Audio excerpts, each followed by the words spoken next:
এবং আমি ফ্যাসিবাদের দোসর, আমি এটা এইভাবেই ইন্টারপ্রিট করছি। 18-র পর থেকে এটা একটা মাফিয়া রেজিম ছিল। সব 100% ভোট হয়েছে, সব চুরি হয়েছে জিয়ার সময়। বিএনপি মনে করেছিল যে তার বিচারপতির বয়স বাড়িয়ে সে ক্ষমতায় থেকে যাবে। শেখ হাসিনা কি নির্বাচন বাতিল করেছিল? এই যে জামায়াতে ইসলামী লোয়ার হাউস পিয়ারের কথা বলছেন, এটা তার রাজনৈতিক কৌশল। শেখ হাসিনা কি আইন, কোর্ট টোট সব তুলে দিয়েছিলেন? বেশ কিছুদিন ধরেই পতিত স্বৈরাচারকে ফিরিয়ে আনতে ইনিয়ে বিনিয়ে নানা ধরনের আলাপ চালিয়ে যাচ্ছিলেন আওয়ামী লীগের গুপ্তচর ডাক্তার জাহেদুর রহমান। শেখ হাসিনা তার মামলা থেকে মুক্ত হয়েছেন। উনি কি বলেছেন আমি মামলা থেকে মুক্ত, কেউ আর কিছু বলবো না? বিএনপি এই কারণে ডাব্বা মেরেছে 18 সালের কথা। 24 আসছে না কেন? সে ফেল মারবে বলে আসছে না। এনসিপি বিএনপির বিরুদ্ধাচরণ শুরু করেছে অফিসিয়াল। এখন নির্বাচনকে ঠেকিয়ে দেওয়ার বা নির্বাচনকে ডিলেট করার একটা চেষ্টা আছে। তার এরকম অসংলগ্ন কথাবার্তার সূত্র ধরেই আমরা জাহেদের ব্যাপারে অনুসন্ধান শুরু করি। দেশের বিরুদ্ধে অবস্থান নিয়ে জাহেদ আসলে কাদের পক্ষে কাজ করছে এমন সন্দেহ থেকেই তার সম্পর্কে অনুসন্ধানে নামে টিম 15 মিনিটস। সমস্যাটা কোন জায়গায়? আমি চাইলে কাউকে চেঞ্জ করতে পারি। সর্বোচ্চ 18 পর্যন্ত শেখ হাসিনা ফ্যাসিস্ট ছিলেন। বিএনপি এটা শিখিয়েছে, তাই আওয়ামী লীগ শিখে এখন এটা করার জাস্টিফিকেশন তৈরি হয়। অনুসন্ধান চলাকালীন সময়ে আমার বিরুদ্ধে একটি মামলার আবেদন করে জাহেদের স্ত্রী নাসরিন আক্তার। মামলার আবেদনে যা বলা হয়েছে তা ছিল খুবই হাস্যকর। জাহেদকে নিয়ে ভিডিও করা হবে এমন অনুমান থেকে জাহেদ তার স্ত্রীকে দিয়ে মামলাটির আবেদন করায়। কারণ জাহেদ জানে তার অপকর্মের অনুসন্ধান শুরু হলে কেঁচো খুঁড়তে সাপ বেরিয়ে আসার আশঙ্কা আছে। মামলার মূল উদ্দেশ্য ছিল আমরা যেন কোনোভাবেই জাহেদকে নিয়ে অনুসন্ধানে নামতে না পারি। এই মামলার পাশাপাশি জাহেদের স্ত্রী কদিন ধরে অপ্রাসঙ্গিকভাবে তার পারিবারিক সমস্যায় আমাকে টেনে আনছিলেন।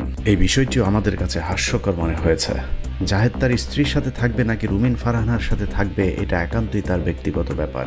জাহেদকে নিয়ে অনলাইনে কাড়াকাড়ি না করে বরং বাংলাদেশের সবচেয়ে সুদর্শন পুরুষ ডাক্তার জাহেদকে তারা রুটিন করে ভাগ করে নিলেই সুষ্ঠু সমাধান সম্ভব। হতে পারে সপ্তাহে 3 দিন রুমিন ফারহানার সাথে, 4 দিন নাসরিনের সাথে। তবে জাহেদ কতটুকু গুলিয়ে উঠতে পারবে সেটাও মাথায় রেখে ভাগাভাগি করতে হবে দুজনকেই। আপাতত আমরা মূল অনুসন্ধানে যাই। বাস্তবে আমাদের অনুসন্ধানের ক্ষেত্র আর জাহেদের স্ত্রীর অভিযোগের দূরত্ব আকাশ মাটির সমান। আমাদের অনুসন্ধানের মূল বিষয়বস্তু ছিল ডাক্তার জাহেদের ডিজিএফআই এবং আওয়ামী সম্পৃক্ততা। আমাদের সেই মিশনের সফল হতে ডাক্তার জাহেদের নারী নক্ষত্র সবকিছু খুঁজে বের করবার চেষ্টা করেছে 15 মিনিটস, যেখানে ডাক্তার জাহেদুর রহমানের ভয়ঙ্কর অপরাধ জগতের সন্ধান মিলেছে। আওয়ামী আমলের শুরু থেকে আজ পর্যন্ত জাহেদ হানি ট্র্যাপ হিসাবে একজন নারীকে ব্যবহার করেছে। জাহেদের টার্গেটে যে যখন পড়েছে তখনই তার খাটে ওই নারীকে তুলে দিয়ে স্বার্থ উদ্ধার করেছে ডাক্তার জাহেদুর রহমান। আমাদের অনুসন্ধানে উঠে আসা তথ্য অনুযায়ী জাহেদের ওই হানি ট্র্যাপের সবশেষ শিকার তারেক রহমানের ঘনিষ্ঠ এক লন্ডন ফেরত বিএনপির প্রভাবশালী ব্যক্তি, যিনি বিএনপির আন্ডারগ্রাউন্ডের থেকে কাজ করেন। তবে আমরা আরও এক যুগ পেছন থেকে শুরু করতে চাই। অনুসন্ধান বলছে ডাক্তার জাহেদের প্রথম শিকার ছিল মহিউদ্দিন খান আলমগীর, যিনি তৎকালীন সময়ে আওয়ামী লীগের স্বরাষ্ট্র মন্ত্রী হিসেবে দায়িত্ব পালন করছিলেন। অনুসন্ধানে ডাক্তার জাহেদের সকল ব্যক্তিগত তথ্য সংগ্রহের পাশাপাশি তার গ্রামীণ ফোনের মোবাইল কল লিস্টের 2025 সালের মার্চ থেকে সেপ্টেম্বর পর্যন্ত পুরো নামের তালিকা সংগ্রহ করা হয়েছে। এই কল লিস্টের সূত্র ধরেই শুরু হয় আমাদের অনুসন্ধান। সেই অনুসন্ধানে আমরা ডাক্তার জাহেদের সাথে আরও বেশ কিছু চরিত্রের সন্ধান পেয়েছি। তাদের মধ্যে স্বঘোষিত টকশো সাংবাদিক মাসুদ কামাল, মঞ্জুরুল আলম পান্না এবং সচিব মোহাম্মদ ইউনুসুর রহমান।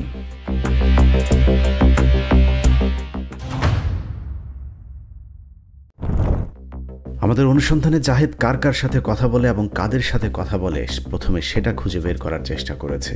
জাহেদের সাথে সবচেয়ে বেশি কথা হয় এরকম সন্দেহজনক একটি নাম্বার ধরেই আমাদের অনুসন্ধানের শুরু। ওই নম্বরের মালিকানা নিশ্চিত হতে আমরা তার জন্ম নিবন্ধনটি সংগ্রহ করি। জন্ম নিবন্ধন অনুযায়ী সেই নম্বরের মালিক ফারজানা আলম নামে জনৈক এক নারী। জাহেদের কল লিস্টের সূত্র ধরে আমাদের অনুসন্ধানে প্রথমবারের মতো দৃশ্যপটে আসেন ফারজানা আলম। কিন্তু নম্বরটি ফারজানা আলমের জন্ম নিবন্ধন দিয়ে উঠানো হলেও বাস্তবে সেই নম্বরটি ফারজানা আলম ব্যবহার করছেন কিনা কিংবা ডাক্তার জাহেদের সাথে ফারজানার আদৌ কোনো সম্পর্ক আছে কিনা সেটা খুঁজে বের করতে হবে। 3রা সেপ্টেম্বর 2025।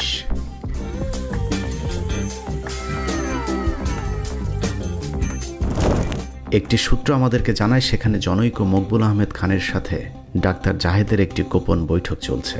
ওই দিনের বেশ কিছু ছবিও আমাদেরকে পাঠানো হয়। ওই ছবি থেকে আমরা ফারজানা আলমের সাথে জাহেদের ঘনিষ্ঠতার বিষয়টি নিশ্চিত হই, কারণ আমরা যে ফারজানা আলমের জন্ম নিবন্ধন তুলেছিলাম সেই ফারজানা আলম আর এই ফারজানা আলম একই ব্যক্তি।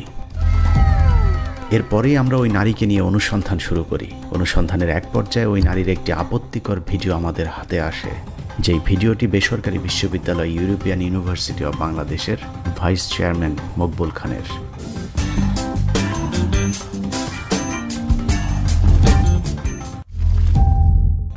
ফারজানাকে দিয়ে জাহেদ আর মাসুদ কামালদের হানি ট্র্যাপের ব্যবসা শুরু হয় প্রায় 1 যুগ আগে, আর সেই ব্যবসার প্রথম শিকার হয়েছিলেন মহিউদ্দিন খান আলমগীর। আওয়ামী লীগ সরকারের স্বরাষ্ট্রমন্ত্রী থাকাকালীন মখা আলমগীরকে ব্ল্যাকমেইল করে ফারজানা, জাহেদ, মাসুদ কামাল গং।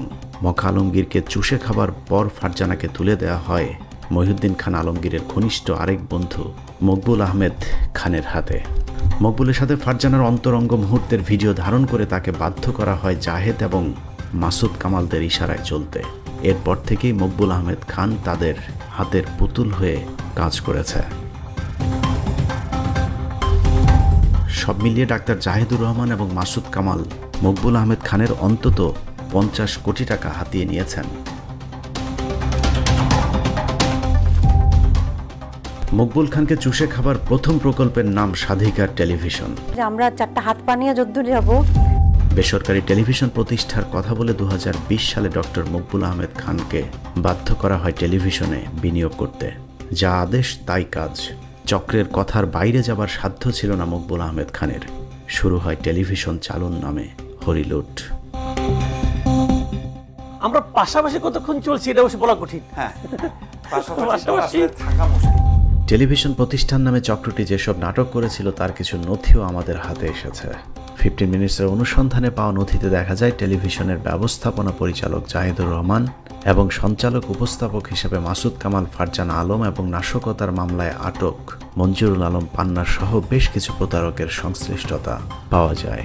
কেক কেটে প্রতিষ্ঠানের উদ্বোধন সহ টেলিভিশনের প্রচারণার নামে নানা ধরনের প্রতারণার প্রমাণও আমাদের হাতে পেয়েছে।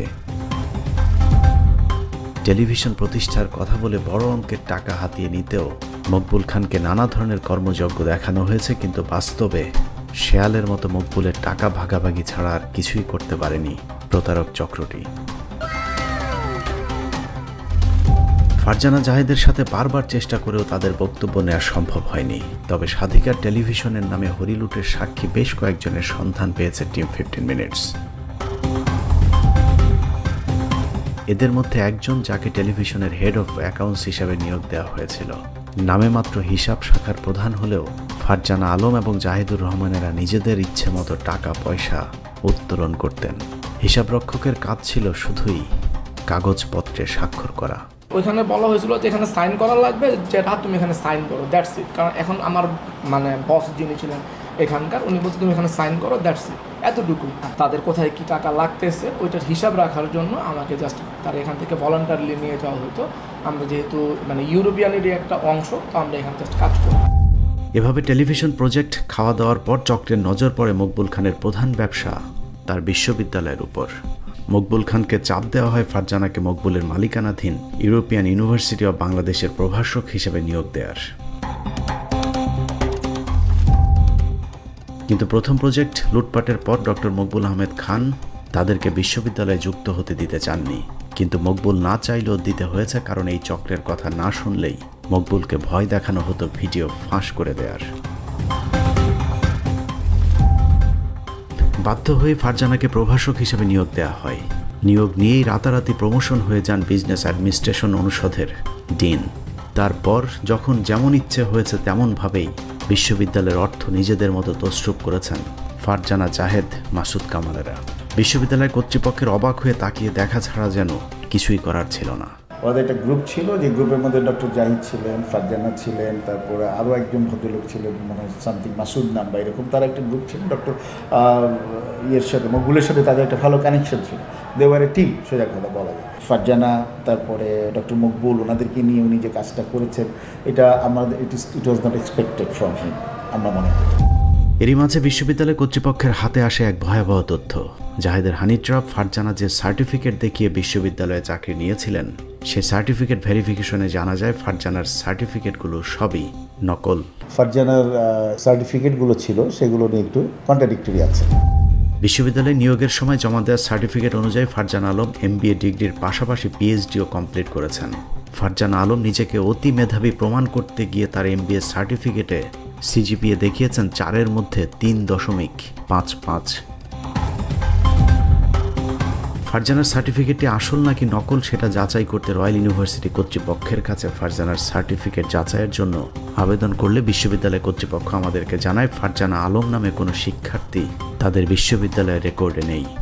অতএব ফারজানা আলমের যে MBA সার্টিফিকেট জমা দেওয়া হয়েছে সেটি সম্পূর্ণ ভুয়া। রয়্যাল ইউনিভার্সিটি থেকে বলা হয়েছে যে এই নামে তাদের কোনো ছাত্রী বা ওই ইয়ারে ওরকম ছিল না। নিয়ম অনুযায়ী যারা এই সার্টিফিকেটগুলো দেখার কথা, যাচাই বাছাই করার কথা, তারা এই ধরনের কথা উঠিয়েছিলেন। তখন ডক্টর মকবুল তাদেরকে অনেকটা নিরুৎসাহিত করেন, সোজা কথা। সার্টিফিকেট ভুয়া হবার কারণে বিশ্ববিদ্যালয়ে জমা দেওয়া ফারজানার সার্টিফিকেটটি ভেরিফাই করানো হয়েছে বিশ্ববিদ্যালয়ের vice chairman doctor Maqbul Ahmed খানকে দিয়ে। প্রতারক চক্রটি নিজেদের অপরাধ লুকাতেই এই কৌশলের আশ্রয় নিয়েছিল। আর মকবুল তার ভুয়া সার্টিফিকেটে স্বাক্ষর করেছিল কারণ তার উলঙ্গ ভিডিও তাদের হাতে ছিল। ডক্টর জাহিদের সাথে ডক্টর মকবুলের একটা মুভমেন্ট দেখা গেছে, যৌথভাবে তারা বিভিন্ন জায়গায় যাচ্ছেন, এইটা করছেন ওইটা করছেন, ডক্টর মকবুলকে বিভিন্ন জায়গায় নিয়ে গেছেন, বিভিন্নভাবে ওনারা প্রেশার ক্রিয়েট করার চেষ্টা করেছেন। ভুয়া মাস্টার্স সার্টিফিকেট দিয়েই থেমে থাকেনি প্রতারক চক্রটি। যুক্তরাজ্যের একটি বিশ্ববিদ্যালয় থেকে PhD সম্পন্ন করার একটি সার্টিফিকেট ব্যবহার করে নিজেকে উচ্চ শিক্ষিত প্রমাণ করবার চেষ্টা করেছেন। কিন্তু যে বিশ্ববিদ্যালয়ে ফারজানা PhD করেছেন বলে বলা হয়েছে, বাস্তবে যুক্তরাজ্যে সে ধরনের কোনো বিশ্ববিদ্যালয়ের অস্তিত্বই পাওয়া যায়নি। এত কিছুর পরেও ফারজানাকে বিশ্ববিদ্যালয় থেকে সরানো যায়নি, কারণ তাদের হাতে ছিল মকবুল খানের ভিডিও। এভাবে ভালোই চলছিল জাহেদ, মাসুদ কামাল, ফারজানাদের ব্যবসা, কিন্তু মাঝপথেই ঘটে যায় 5ই আগস্ট। এরপরই বিশ্ববিদ্যালয়ের কিছু শিক্ষক এবং শিক্ষার্থীরা মাঠে নামে ফারজানাকে বহিষ্কার সহ 10 দফা আন্দোলনে।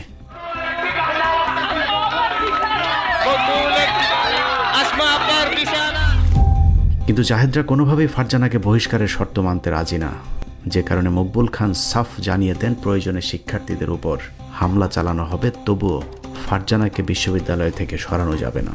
অনৈতিক সম্পর্ক একজন মহিলার সাথে, প্লাস দুর্নীতি, অর্থনৈতিক দুর্নীতি, এইগুলো নিয়েই স্টুডেন্টদের আন্দোলন ছিল। এই আন্দোলন যখন করতে যায় তখন তাদেরকে থ্রেট করা হয়েছিল যে তার পিস্তল আছে, সে পিস্তলে গুলি করবে। এরপর শিক্ষার্থীরা মকবুলের পদত্যাগের দাবিতে 1 দফার আন্দোলন শুরু করলে মকবুল খান উভয় সংকটে পড়েন।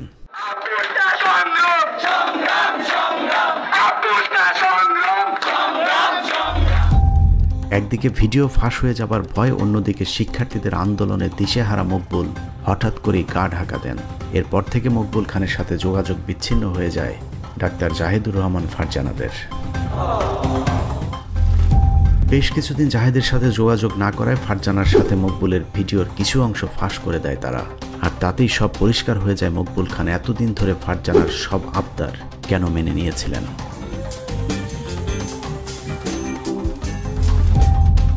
বিশ্ববিদ্যালয়ের শিক্ষার্থীদের হাতে হাতে সেই ভিডিও ছড়িয়ে পড়লে মকবুল খানের অবর্তমানে তার ছেলে বিশ্ববিদ্যালয় পরিচালনার দায়িত্ব নেয়। শিক্ষার মানটা বজায় রাখার জন্য, পরিবেশটাকে ধরে রাখার জন্য বর্তমান চেয়ারম্যান যে কাজ করে যাচ্ছে, আমাদের সবারই উচিত হবে তাকে সহযোগিতা করা।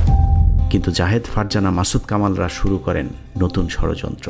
বিশ্ববিদ্যালয় পরিচালনায় নতুন কমিটি গঠন করে পুরো বিশ্ববিদ্যালয় তাদের নিয়ন্ত্রণে নেয়ার চেষ্টা শুরু করেন প্রতারক চক্রটি।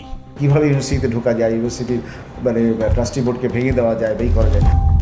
ডাক্তার জাহেদ এবং মাসুদ কামালেরা তাদের প্রভাব কাজে লাগিয়ে পুরো বিশ্ববিদ্যালয়টি নিজেদের দখলে নেয়ার অপচেষ্টা চালিয়ে যাচ্ছে। অনুসন্ধানে জানা যায় সেনাবাহিনী নিয়ন্ত্রিত একটি গোয়েন্দা সংস্থার কিছু দুর্নীতিবাজ কর্মকর্তাও জাহেদকে সহযোগিতা করে যাচ্ছে। সেই ক্ষমতাকে কাজে লাগিয়ে এরই মধ্যে যেসব শিক্ষার্থীরা জাহেদ, মাসুদ কামালদের বিরুদ্ধে প্রতিবাদ করেছিল তাদের নামে জুলাই হত্যা মামলা দায়ের করা হয়েছে। অথচ হত্যা মামলায় অভিযুক্ত ওইসব শিক্ষার্থীরা জুলাই আন্দোলনের রাজপথের সম্মুখ যোদ্ধা ছিলেন। 50 মিনিটসের অনুসন্ধানে মকবুল খানের হাতে লেখা একটি ডায়েরির সন্ধান পাওয়া যায়। যেখানে ডাক্তার জাহেদের নানা কুকর্মের কথা মকবুল নিজের হাতে লিখে রেখেছেন। ডায়েরির তথ্য অনুযায়ী ইউনিভার্সিটিটির দখলের জন্য নতুন যে কমিটি গঠন করা হয়েছে সেখানে রয়েছেন ডাক্তার জাহেদুর রহমান, ফেরদৌস বাপ্পি, সাংবাদিক মাসুদ কামাল, মকবুল খানের ছোট ভাই MH খান মঞ্জু সহ বিএনপির কয়েকজন প্রভাবশালী ব্যক্তি। জোর জবরদস্তি করে বিশ্ববিদ্যালয়টি দখলের জন্য এরই মধ্যে সেনাবাহিনী, বিশ্ববিদ্যালয় মঞ্জুরি কমিশন, RJSC ছাড়াও বিভিন্ন জায়গায় প্রভাব খাটিয়ে যাচ্ছে জাহেদ গং। এরই মধ্যে বিভিন্ন সংস্থাকে ঘুষ দেওয়ার কথা বলেও বেশ কয়েকবার মকবুল খানের কাছ থেকে টাকাও নিয়েছে ডাক্তার জাহেদ। ডক্টর মকবুল চলে যাওয়ার সাথে সাথে মিসেস ফারজানাও এখান থেকে চলে যান। ডক্টর জাহেদ নামে একজন লোক আছেন, আপনারা হয়তো তাকে চিনেন। তো উনি তার সাথে ছিলেন, একসাথে গিয়ে বিভিন্ন জায়গাতে গিয়ে মানে ইউনিভার্সিটির ব্যাপারে বা ইউনিভার্সিটি বর্তমান ট্রাস্টি বোর্ড সম্পর্কে নেগেটিভ কথাবার্তা বলা, এগুলো উনি করেছেন। মকবুল খানের ডায়েরিতে জাহেদ খানকে বিভিন্ন সময় দেয়া টাকার হিসেবও লিপিবদ্ধ করা ছিল। এর মধ্যে একদিনেই জাহেদকে 33 লক্ষ টাকা দেওয়ার প্রমাণ মিলেছে ওই ডায়েরিতে। এসব টাকা হাতিয়ে নিতে ডাক্তার জাহেদুর অভিনব প্রতারণার আশ্রয় নিয়েছেন। অনুসন্ধানে দেখা যায় মকবুল খানের ভাই MH খান মঞ্জুর ব্যাংক অ্যাকাউন্ট একই সাথে 33 কোটি টাকা ক্যাশ ইন করা হয়েছে এবং সেই টাকা ফারজান আলম সহ তাদের বাকি সদস্যদের নামে বেনামে গড়ে তোলা ব্যবসা প্রতিষ্ঠানের নামে হস্তান্তর করা হয়েছে। চক্রের পরিকল্পনা অনুযায়ী যে কোনো সময় বিশ্ববিদ্যালয় দখলে নিতে যাবে চক্রটি। সেক্ষেত্রে কেউ বাধা দিলে দু একটা লাশ ফেলে দেওয়ার পরিকল্পনার কথাও ডায়েরিতে লিখে রেখেছেন। একটা হলো জামায়াতে ইসলামী বাংলাদেশ, ইসলাম শব্দ আছে, আবার ইসলামী ছাত্র শিবির। এভাবেই সিরিয়াস মুডে টকশোতে বুলি আওড়ানো জাহেদ, মাসুদ কামালেরা নারীদের কাজে লাগিয়ে ব্ল্যাকমেইলিং এর ব্যবসা চালিয়ে যাচ্ছেন, যে কারণে ডাক্তারি পাশ করেও চাকরি না করে ধান্দাবাজিকে পেশা হিসেবে নিয়েছেন ডাক্তার জাহেদুর রহমান। যে মারাত্মক প্রভাব এখন সরকারে আছে, ইতিহাসে জামায়াত বাংলাদেশের কোনোদিন এই পরিমাণ প্রভাব পায়নি। জাহেদুর ছোটবেলা থেকেই ইছড়ে পাকা, মেধাবী হলেও ছোটবেলা থেকেই নিজের মেধাকে 2 নম্বর রাস্তায় কাজে লাগিয়েছেন। বর্তমান সরকার নির্বাচিত না হলেও ভারত শুরু থেকে এই সরকারের সঙ্গে কাজ করেছে। এলাকার বিভিন্ন মানুষের কাছ থেকে টাকা পয়সা নেয়া, ব্যবসা করবার নাম করে বিভিন্ন মানুষকে পথে বসাবার এই ব্যবসা তিনি ছোটবেলা থেকে করে এসেছেন। জাহেদুরের ব্যক্তিগত পরিচয়পত্রের তথ্য অনুযায়ী তার গ্রামের বাড়ি নোয়াখালীর বেগমগঞ্জ উপজেলার গোপালপুর ইউনিয়নের কোটরা মহাব্বতপুর গ্রামে। ধর্ম হিসাবে তার নামের জন্ম নিবন্ধনে ইসলাম লেখা হলেও জাহেদুর মূলত একজন নাস্তিক এবং প্রচণ্ড ইসলাম বিদ্বেষী। আসলে উনি একটা নাস্তিক বাস্তবতা, কারণ এর কাছে ইসলামের কথা বললে নাকি এর গায়ে আগুন জ্বলে, কারণ সে ছিল আওয়ামী লীগের দোষর। কতটা ইসলাম বিদ্বেষী সেটা জাহেদের বাবা মারা যাবার পর সাক্ষী হয়েছেন তার গ্রামের মানুষ। ইসলাম বিদ্বেষের কারণে তার বাবার মৃত্যুর পর লাশের জানাজা এমনকি কবর পর্যন্ত দিতে চাননি এই অমানুষ। ওর বাবা মারা গেছে, ওই এক মুঠ মাটি পর্যন্ত ওর বাবার কবর দেয় নাই। ও পাঁর উপর পা দিয়ে বসি আরাম করতেছে, হাসি ঠাট্টা এগুলো করতেছে যে আমি একটা মুসলমান, আমার বাপ একটা মুসলমান, আমার বাপ মারা গেছে, আমি মুসলমান, আমার কিছু কার্যকলাপ আছে। তার কাছে এগুলো কিছুই নেই। তো তার বিভিন্ন ন্যারেটিভ, বিভিন্ন অ্যাটিচিউডে দেখা যায় যে সে ইসলামী রাজনীতি ডাজ নট ম্যাটার। সে এগুলা করে না, এগুলা সাপোর্ট করে না এবং এগুলার অপোজিশনে যায়, এগুলার অনেকগুলা বিরোধিতা করে। ইসলামের মানে মনোভাব নাই ওনার। ইসলামের মানুষ কথা বললে উনি ওনার শরীরের মধ্যে এরকম একটা জ্বালা পড়ানো শুধু না, ওইরকম। ইসলামে ভালো কিছু করলে হেতা কয় হেরা খারাপ, হেরা হলো মুনাফিক। তো হেরা নাস্তিক না কিয়া? অবশ্যই হেরা নাস্তিক। শুধু ইসলাম বিদ্বেষ নয়, ছোটবেলা থেকে জাহেদুর ছিল আওয়ামী ধর্মে বিশ্বাসী এবং বাটপার কিসিমের, যে কারণেই ঘুরিয়ে পেঁচিয়ে আওয়ামী লীগের বিপক্ষে জাহেদুর রহমান যেসব কথাবার্তা বলে থাকেন সেটা আসলে তার মনের কথা নয়, যে কারণে হঠাৎ করে আওয়ামী বিদ্বেষী ভাব ধরায় তার গ্রামের মানুষ কিছুটা বিস্মিত হয়েছেন। হেতে তো প্রকৃতভাবে আওয়ামী লীগ আছিল, তখন আওয়ামী লীগ জানে ফলাই গেছে, তাহলে আই কিনতে হইব, একজনের আশ্রয় নিতে হইব, একজনের আশ্রয় নিতে হইলে আরেকজনের বদনামি গায়ে যাইতে হইব। তো হ্যাঁ ঠিকই এরকম গায়ে যাইতেছে, সপ্রচার করতেছে, জামাত এটা করে, বিএমপি জামাত এটা করে, এটা করে, এটা করে।